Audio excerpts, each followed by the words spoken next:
Est-ce que ça vous est déjà arrivé de manquer de clients? Je m'explique. Vous savez, les moments où le planning est totalement vide, ou les moments où vous ne voyez pas des clientes revenir.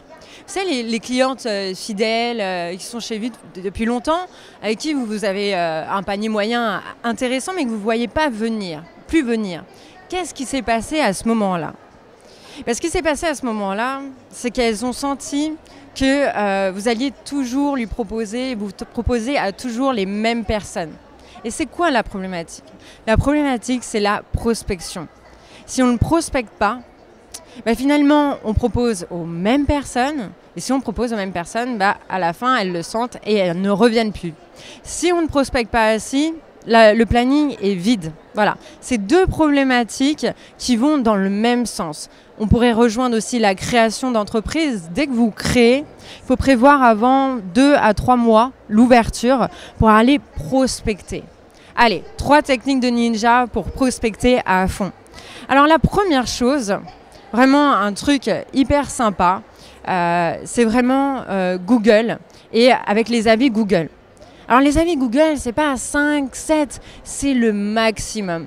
Parce que si on voit par exemple une dizaine, une quinzaine d'avis, tout de suite on se dit il y a eu un flux de clientèle. Et c'est pas grave s'il y a des avis qui sont un peu moins sympas, ça donne finalement la chose assez réelle. Donc ça c'est la première chose. La deuxième chose qu'on pourrait faire, alors vous êtes une gérante depuis assez longtemps et vous avez des clientes VIP.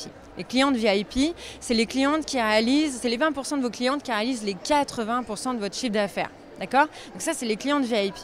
Et imaginons qu'en fin d'année, vous avez envie de les solliciter, de faire une animation justement VIP pour faire les avant-premières des bons cadeaux pour Noël, avec des offres un peu sympas et tout ça. Là, à ce moment-là, vous avez la possibilité de faire une sorte de parrainage, c'est-à-dire de demander à ces clientes VIP d'amener une amie à elle, une sœur, enfin peu importe, une personne qui soit un peu dans le même système qu'elle dans la consommation de soins esthétiques ou autres. Donc là, à ce moment-là, avec cet outil de parrainage, de recommandation, vous allez pouvoir vraiment aller prospecter et c'est quelque chose d'assez simple. L'autre chose, c'est aller faire le stratégie de partenariat. Alors, stratégie de partenariat. Généralement, peut-être que vous avez déjà fait ça avec une coiffeuse ou peu importe, ou une salle de sport. Il faut vraiment, le plus important, que ça soit en reliance avec vos valeurs. Que la personne, finalement, vous ayez une sorte de feeling.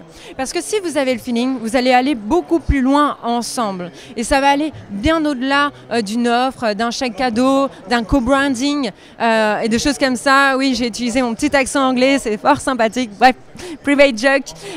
Voilà, donc c'est trois techniques de ninja qui, on espère, va vous apporter du surplus de clientèle. Et puis après, il faut vraiment compléter ça avec du pilotage stratégique d'activité, vraiment, où on va aller contrôler tous les mois combien de nouvelles clientes j'attire. Parce que si à un moment, on n'attire pas assez de nouvelles clientes, c'est à ce moment-là où ça va être plus compliqué en termes de chiffre d'affaires et ça peut rejaillir et en fait, ça se transforme en cycle vicieux. Restez dans un cycle vertueux, vous avez tout le potentiel. Donc voilà, 3 techniques de ninja à mettre en place dès maintenant.